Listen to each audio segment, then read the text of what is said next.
Sri Lankan parliament തെരഞ്ഞെടുപ്പിൽ president Anurag കുമാര ദിസ്നായകയുടെ നേതൃത്വത്തിലുള്ള ഇടത് സഖ്യത്തിന് വിജയം. 225 അംഗ പാർലമെന്റിൽ 123 സീറ്റുകൾ നേടിയാണ് NPP ജയമുറപ്പിച്ചത്.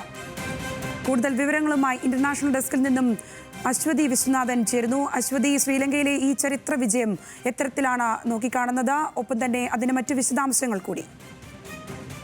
സംഗീത, ശ്രീലങ്കൻ പ്രസിഡന്റ് ആയിട്ടുള്ള അനുരാഗ് കുമാര ദിസനായകയുടെ ഇടതുപക്ഷ സഖ്യമായിട്ടുള്ള നാഷണൽ പീപ്പിൾസ് പവർ പാർട്ടിയാണ് വൻ ഭൂരിപക്ഷത്തോടു കൂടി വിജയം ഉറപ്പിച്ചിരിക്കുന്നത്.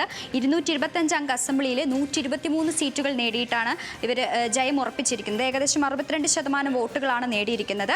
പ്രതിപക്ഷ നേതാവായിട്ടുള്ള സജിത് പ്രേമദാസിയുടെ പാർട്ടി ഏകദേശം 18% വോട്ടുകളാണ് നേടിയിട്ടുള്ളത്. ഇക്കുറി കഴിഞ്ഞ തെരഞ്ഞെടുപ്പിനേക്കാളും ഒരു 10% കുറവാണ് വോട്ട് രേഖപ്പെടുത്തിയിരിക്കുന്നത്. കാരണം കഴിഞ്ഞ ശ്രീലങ്കയിലെ പ്രസിഡൻഷ്യൽ തെരഞ്ഞെടുപ്പിൽ 80% പോളിംഗ് ആയിരുന്നു രേഖപ്പെടുത്തിയിരുന്നത്. എന്നാൽ ഇക്കുറി അത് 70%. മറ്റൊരു പ്രത്യേകത, 2022 സാമ്പത്തിക പ്രതിസന്ധിക്ക് ശേഷം ശ്രീലങ്കൻ പാർലമെന്റിലേക്ക് നടക്കുന്ന ആദ്യത്തെ തിരഞ്ഞെടുപ്പാണെന്നുള്ളൊരു പ്രത്യേകത കൂടി ഇതിനുണ്ട്.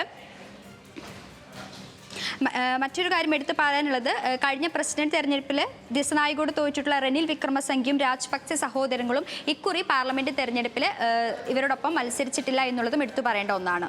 സംഗീത. ശരി അശ്വതി, ശ്രീലങ്കൻ പാർലമെന്റ് തെരഞ്ഞെടുപ്പിൽ പ്രസിഡന്റ് അനുരാഗ് കുമാര ദിസ്നായകയുടെ നേതൃത്വത്തിലുള്ള ഇടത് സഖ്യത്തിന് ചരിത്ര വിജയമാണ്. ഇത് സംബന്ധിച്ചാണ് അശ്വതി വിവരങ്ങൾ നൽകിയത്.